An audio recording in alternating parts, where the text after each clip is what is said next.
Баршаңызға сәлем достар. Бүгін сіздерге осындай салаттың рецептімен бөліскім келіп отыр. Үйлеріңізге аяқ асты қонақ келіп қалған кезде тез жасалынады. Ешқандай еш нәрсені пісіріп отырудың қажеті жоқ. Барлығын дүкеннен алып, осылай тез жасай саласыздар. Міндетті түрде жасап көріңіздер, дәмі өте керемет болады. Виді ең бірінші дастарханыңызды ашып тұрады.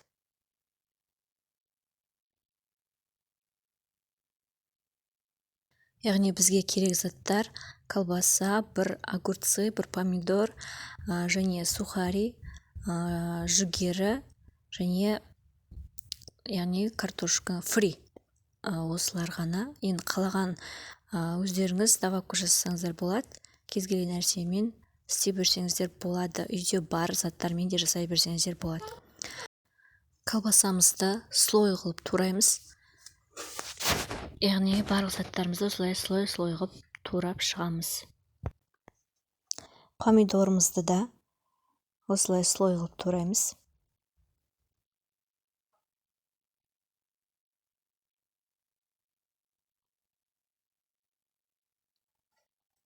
Огурцыды да слой қылып тураймыз.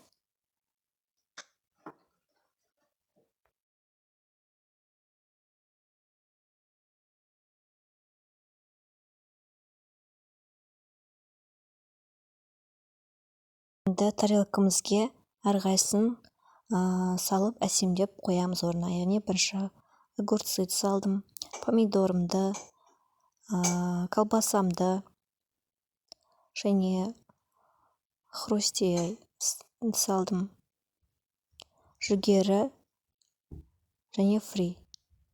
Ортасына майонез сеуіп, осылай тез дайын болады. Яғни бетіне майонезді қалауларыңызша сепсеңіздер болады. Мен осылай ортасына ғана құя салдым. Не достар, осылай салатымыз тез дайын болады. Өздеріңіз яғни қалауларыңызша әсемдей бересіздер. Виді өте әдемі. Осыны ылғи да осылай жасаймын, осы салатты. Достар, менің каналымна міндетті түрде тіркеліп, лайк басып, комментарий қалдыруды ұмытпаңыздар.